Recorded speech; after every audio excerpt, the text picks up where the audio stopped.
അതിന്റെ നിത്യമായ വചനത്തിലേക്ക് ഇന്ന് കാലം നമുക്ക് ഒരുമിച്ച് കടന്നു പോവാം. നമ്മൾ ആ ദൈവത്തിന്റെ നിത്യ രാജ്യത്തിലേക്ക് പ്രവേശനം ലഭിച്ചവരായിരിക്കാൻ നമുക്ക് ആ പ്രവേശനത്തിൽ സന്തോഷിച്ചുകൊണ്ട് മുന്നോട്ട് പോകുവാൻ സർവകൃപാലുവായ കർത്താവ് നമ്മെ സഹായിക്കുമാറാകട്ടെ. പ്രിയ വാത്സല്യമുള്ള ദൈവമക്കളെ, വിശുദ്ധ വേദപുസ്തകത്തിൽ പഴയ നിയമം ആരംഭിക്കുമ്പോൾ ഉൽപ്പത്തി പുസ്തകം അതിന്റെ 5-ാം അധ്യായം 24-ാം വാക്യം ഇന്ന് കാലം നമുക്ക് ദൈവം മുൻപാകെ വായിക്കാം. വിശുദ്ധ ബൈബിളിൽ ഉൽപ്പത്തി പുസ്തകം 5-ാം അധ്യായം അതിന്റെ 24-ാം വാക്യം നമുക്ക് ദൈവ സന്നിധിയിൽ വായിക്കാം. ഹാനോക്ക് ദൈവത്തോടു കൂടെ നടന്നു. ദൈവം അവനെ എടുത്തുകൊണ്ടതിനാൽ അവനെ കാണാതെയായി. പ്രിയ വാത്സല്യമുള്ള ദൈവമക്കളെ, വിശുദ്ധ വേദപുസ്തകം നമ്മൾ പഠിക്കുമ്പോൾ അധികമൊന്നും ഈ വ്യക്തിയെ കുറിച്ച് ബൈബിളിൽ കാണുന്നില്ല എന്നുള്ള ഒരു യാഥാർത്ഥ്യം കൂടെ നമ്മൾ അറിയേണ്ടത് അനിവാര്യമാണ്. ഉൽപ്പത്തി പുസ്തകം 5-ാം അധ്യായത്തിന്റെ 24-ാം വാക്യത്തിൽ നമ്മൾ ഹാനോക്കിനെ കുറിച്ച് വായിക്കുമ്പോൾ അവൻ ദൈവത്തോടു കൂടെ നടന്നു എന്നാണ് നമുക്ക് അവിടെ കാണുവാൻ സാധിക്കുന്നത്. പ്രിയ വാത്സല്യമുള്ള ദൈവമക്കളെ, അവൻ ദൈവത്തോടു കൂടെ നടന്നതിനെ കുറിച്ച് നമുക്ക് അതിന്റെ മുകളിലോട്ടൊന്ന് ചിന്തിക്കാം. അതിന്റെ 20-ാം വാക്യം മുതൽ യാദത്തിന്റെ ആയുഷ്കാലം ആകെ 962 വർഷമായിരുന്നു. പിന്നീട് അവൻ മരിച്ചു.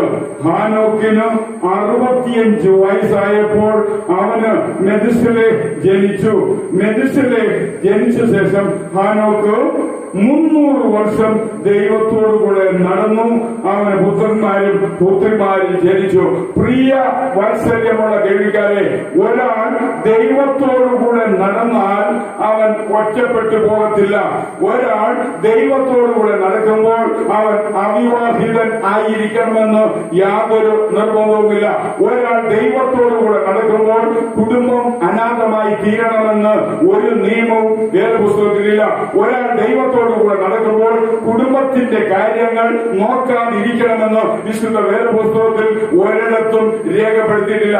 ഒരാൾ ദൈവത്തോടുകൂടെ നടക്കുമ്പോൾ തനിക്ക് കുടുംബമായിരിക്കാം, തനിക്ക് ഭാര്യയെ മക്കളുണ്ടായിരിക്കാം, തനിക്ക് ഭർത്താവ് മക്കളുണ്ടായിരിക്കാം, തനിക്ക് മക്കളും കൊച്ചുമക്കളും അവരുടെ മാതാപിതാക്കളും വലിയപ്പന്മാരും വലിയമ്മമാരും എല്ലാവരും തങ്ങളോട് കൂടി ഉണ്ടായിരിക്കാം.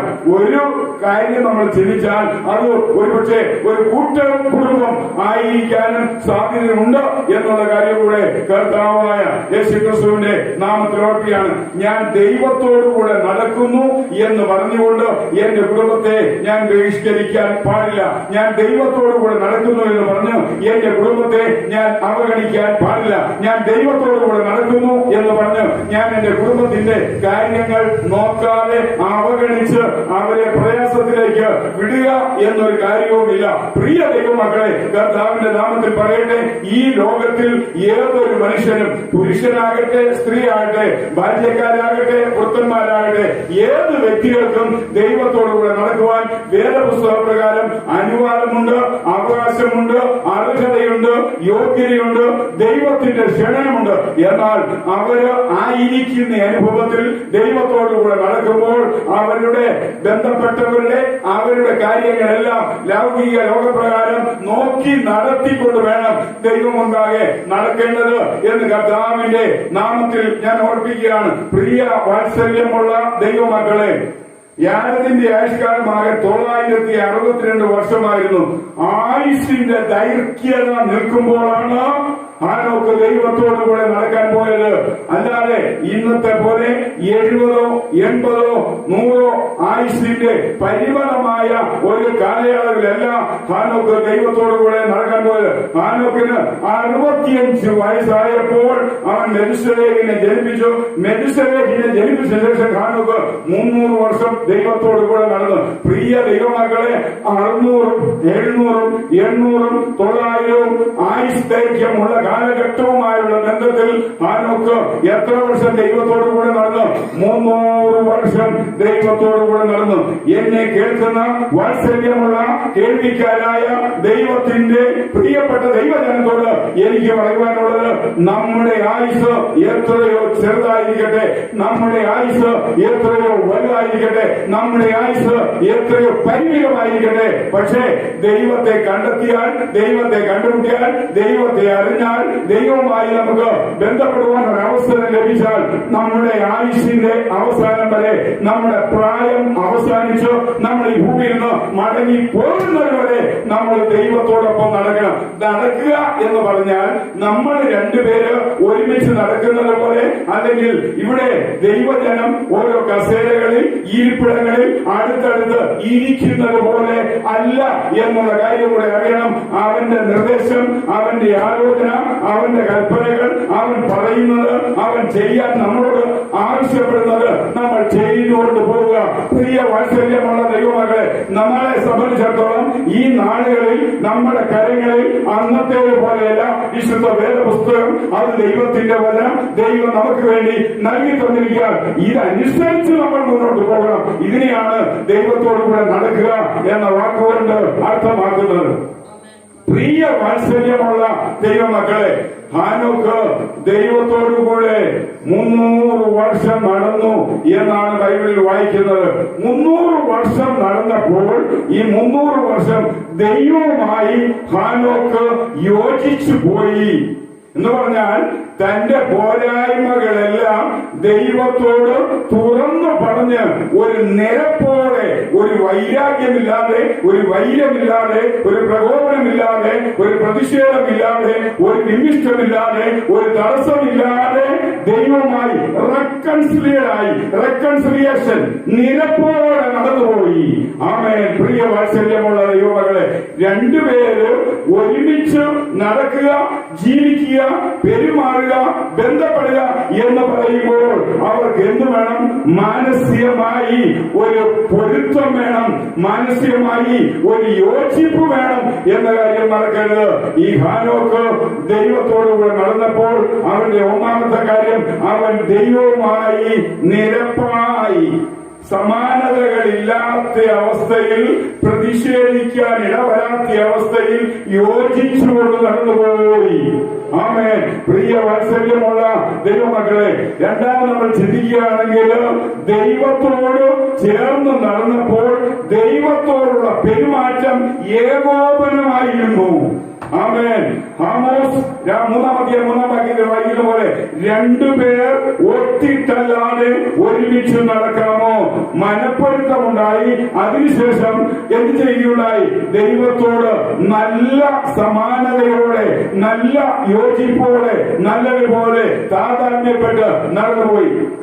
ചില മാതാപിതാക്കള് ഇങ്ങനെ പറയും, എന്ത് പറഞ്ഞാലും അനുസരിക്കുന്നില്ല മക്കള്, തട്ടിക്കയറുക, ഞങ്ങളെ തല്ലാൻ വരിക, ഞങ്ങളെ ഉപദ്രവിക്കുക, അല്ലെങ്കിൽ അതിന്റെ പ്രതിഷേധം കാണിച്ചുകൊണ്ട് അവര് വീട്ടിൽ ഒരു കാര്യം ചെയ്യാതെ മുറിയിൽ കയറി കഥകടച്ച് ഇരിക്കുക, അല്ലെങ്കിൽ അവിടെ എന്തെങ്കിലും ചെയ്തുകൊണ്ടിരിക്കുക എന്ന് പലപ്പോഴും നമ്മുടെ നാട്ടിൽ മാതാപിതാക്കളുടെ ഭാഗത്തു നിന്ന് പരാതികൾ, ആക്ഷേപങ്ങൾ കേൾക്കാറുണ്ട്. പ്രിയ വാത്സല്യമുള്ള ദൈവമകളെ, ഒരു വീട്ടിൽ അപ്പനുണ്ട്, അമ്മയുണ്ട്, മക്കളുണ്ട്.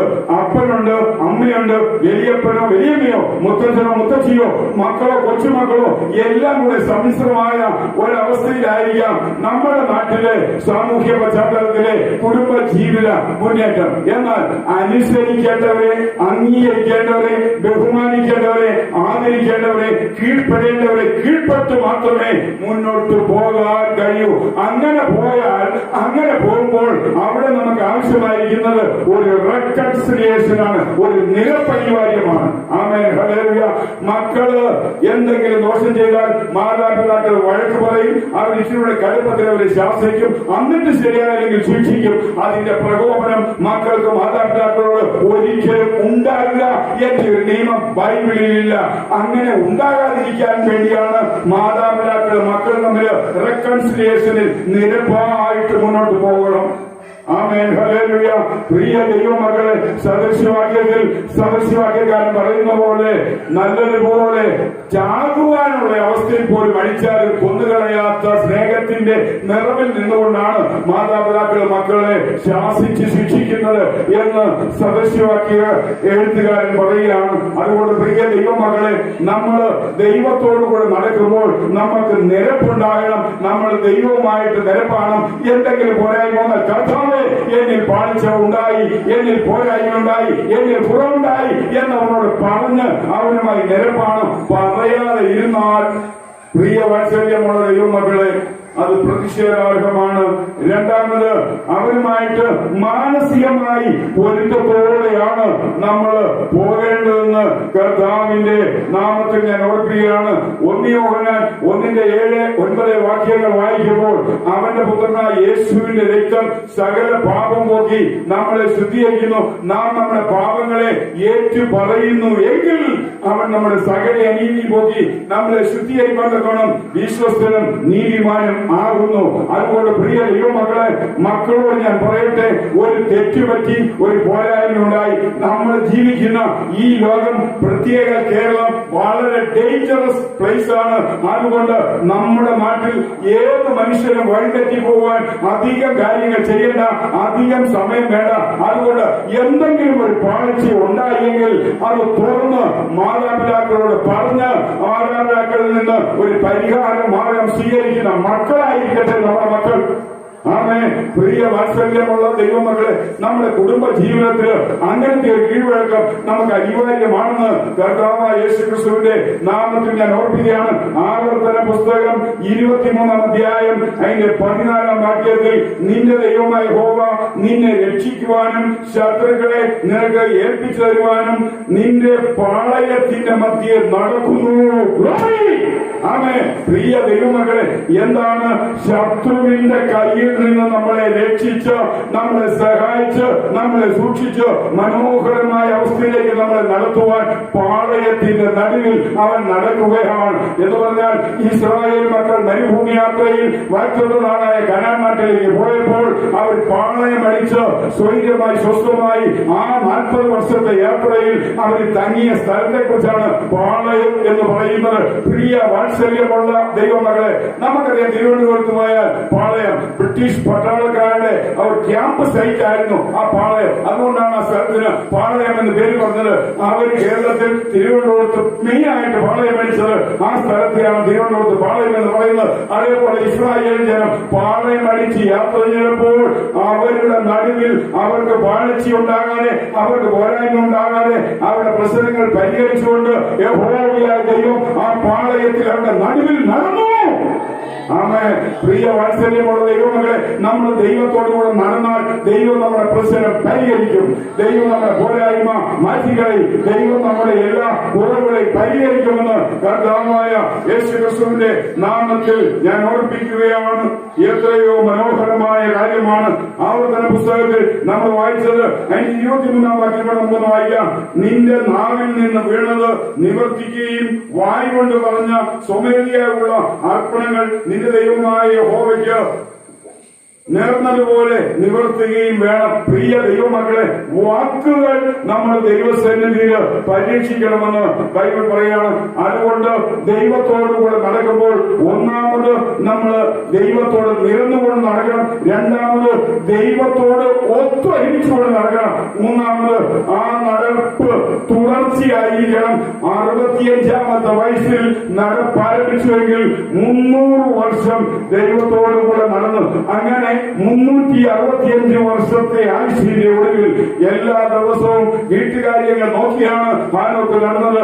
മക്കളുടെ കാര്യങ്ങൾ നോക്കി, ഭാര്യയുടെ കാര്യങ്ങൾ നോക്കി, കുടുംബത്തിൽ ആരെല്ലാം ഉണ്ട് അവരുടെ എല്ലാ കാര്യങ്ങൾ നോക്കി ഓരോ ദിവസവും വീട്ടുകാര്യങ്ങൾ മുഴുവൻ ക്രമപ്പെടുത്തിയിട്ട് ദൈവ സന്നിധിയിൽ നടക്കുവാനായി വീട്ടുകാരോട് ഞാൻ പോയിട്ട് വരാം എന്ന് പറഞ്ഞു പോകും. അവസാനത്തെ ദിവസം വീട്ടുകാരോട് താൻ പറയുകയാണ്, ഇനി ഞാൻ നിങ്ങളുടെ അടുക്കലേക്ക് വരുന്നില്ല, നിങ്ങൾ കൂടെ ഞാൻ പോകുന്ന സ്ഥലത്തേക്ക് പോകണം. അങ്ങനെ അന്ന് നടക്കുവാൻ പോയി. നടപ്പ് അവസാനിച്ചപ്പോൾ ദൈവം ഹാനോക്കിനോട് പറഞ്ഞു, ഇനി നിന്റെ വീട്ടിലേക്ക് പോകണ്ട, നീ എന്റെ കൂടെ ഞാൻ ആയിരിക്കുന്ന വീട്ടിലേക്ക് പോരുക. പ്രിയ വാത്സല്യമുള്ള ദൈവമക്കളെ, ഒരു ലോകപ്രസിദ്ധ വേദപുസ്തക യഹൂദ എഴുത്തുകാരൻ ഇങ്ങനെയാണ് എഴുതിയിരിക്കുന്നത്. അവരുടെ ജീവിതത്തിൽ ആ പിള്ളേര് ആ കുടുംബത്തിലെ സകല കാര്യങ്ങളും നോക്കി നടത്തുവാനുള്ള പ്രായ അവസ്ഥയിൽ എത്തുന്നത് വരെയുള്ള വീട്ടിലെ ആവശ്യ സാധന സാമഗ്രികൾ അവസാനം നടക്കുവാൻ പോകുന്ന ദിവസത്തിന്റെ തലേ ദിവസം ഈ ഹാനോക്ക് വീട്ടിൽ കൊണ്ട് കരുതി വെച്ചു. അതുകൊണ്ട് ഞാൻ ഇനി വരുത്തില്ല, നിങ്ങൾ എന്റെ അടുക്കിലേക്ക് വരണമെന്ന് പറഞ്ഞ് ഹാനോക്ക് വീട്ടിൽ നിന്ന് പോയപ്പോൾ തന്റെ ഭാര്യയ്ക്കോ മക്കൾക്കോ ഒരുവിധ ആകുലതയും ഉണ്ടായിട്ടില്ല. കാരണം മുൻകൂട്ടി കരുതി വെച്ചിട്ട് പോയി. അതുകൊണ്ട് നല്ല ഉദ്ദേശത്തോടെ നടന്നു, നല്ല ഉദ്ദേശത്തോടെ കാര്യങ്ങൾ ക്രമീകരിച്ചു, നല്ല ഉദ്ദേശത്തോടെ താൻ കടന്നുപോയി. പ്രിയ വാത്സല്യമുള്ള ദൈവമക്കളെ, നമ്മൾ ദൈവത്തോടു കൂടെ നടക്കുമ്പോൾ അവനുമായി നിരപ്പിന്റെ അവസ്ഥയിൽ നടക്കണം. രണ്ടാമത് അവനുമായി മാനസിക യോജിപ്പോടെ നടക്കണം. മൂന്നാമത് നമ്മുടെ നടപ്പ് ഇടയ്ക്ക് അവസാനിച്ച് ഇടയ്ക്ക് ഉപേക്ഷിച്ച് ഇടയ്ക്ക് തള്ളിക്കളയരുത്, തുടർച്ചയായി നടക്കണം. ഇദ്ദേഹത്തിന്റെ നടപ്പ് 300 വർഷമായിരുന്നു. ആമേൻ, ഹല്ലേലൂയ. അങ്ങനെയെങ്കിൽ പ്രിയ വാത്സല്യമുള്ള ദൈവമക്കളെ, യൂദായുടെ ലേഖനത്തിൽ ഈ ഹാനോക്ക് ഒരു കാര്യം പറയുന്നത് വളരെ ശ്രദ്ധാർഹമാണ്. യൂദായുടെ ലേഖനം 14-ാം വാക്യം, ആദാമിൽ നിന്ന് 7-ാമനായി ഹാനോക്കും ഇവരെ കുറിച്ച് പ്രവചിച്ചിരിക്കുന്നു. ഇതാ കർത്താവ് 10,000-കണക്കിന് വിശുദ്ധന്മാരോടുകൂടെ വരും. ആമേൻ, ഹല്ലേലൂയ. അവസാന കുടുംബത്തിലുള്ളവരോട് ഞാൻ പോവുകയാണ്, ഇനി ഞാൻ നിങ്ങളുടെ അടുക്കൽ വരുത്തില്ല എന്ന് പറഞ്ഞുകൊണ്ട് പോയെങ്കിൽ ആ തന്റെ പ്രവചനം ഇത്രയോ വലുതാണ്. പ്രിയ ദൈവമകളെ, കർത്താവായ യേശു നിങ്ങളെ കണ്ടുമുട്ടുവാൻ, നിങ്ങളെ കൈക്കൊള്ളുവാൻ, നിങ്ങളെ സ്വീകരിക്കുവാൻ, നിങ്ങളെ ചേർക്കുവാൻ വരുമ്പോൾ ഞാനും ആ കൂടെ ഉണ്ടാകുമെന്നുള്ള ഒരു ധ്വനി തന്റെ പ്രവചനത്തിൽ അന്തർലീനമാണ്. അതുകൊണ്ട് പ്രിയ ദൈവമക്കളെ, 300 വർഷം നടന്നതിന് ശേഷം ഇനി ഞാൻ നിങ്ങളുടെ അടുക്കലേക്ക് വരുത്തില്ല എന്ന് ഹാനോക്ക് തന്റെ കുടുംബക്കാരോട് പറഞ്ഞ് പോയെങ്കിൽ താൻ ആ പറഞ്ഞതിൽ നിങ്ങളെ ചേർക്കുവാൻ എന്റെ കർത്താവ് വരുമ്പോൾ ഞാനും ആ കൂടെ നിങ്ങളെ കാണും എന്നുള്ള കാര്യം എത്രയോ യാഥാർത്ഥ്യമാണ്. അതുകൊണ്ട് വാത്സല്യമുള്ള ദൈവമക്കളെ, നിരപ്പായിട്ട് മാനസിക പൊരുത്തത്തോടെ ജീവിതത്തിന്റെ അന്ത്യം വരെ കർത്താവിനോട് ഒരുമിച്ച് നടന്നു പോകുന്ന ഒരു വലിയ നടപ്പിലേക്ക് പിതാവിന്റെയും പുത്രന്റെയും പരിശുദ്ധാത്മാവിന്റെയും നാമത്തിൽ ഞാൻ ഈ സഭാജനങ്ങളെ ഈ പൽക്കാലം ദൈവനാമത്തിൽ ക്ഷണിച്ചുകൊണ്ട് നാം വിടവാങ്ങുകയാണ്. കർത്താവ് നമ്മെ സഹായിക്കുമാറാകട്ടെ.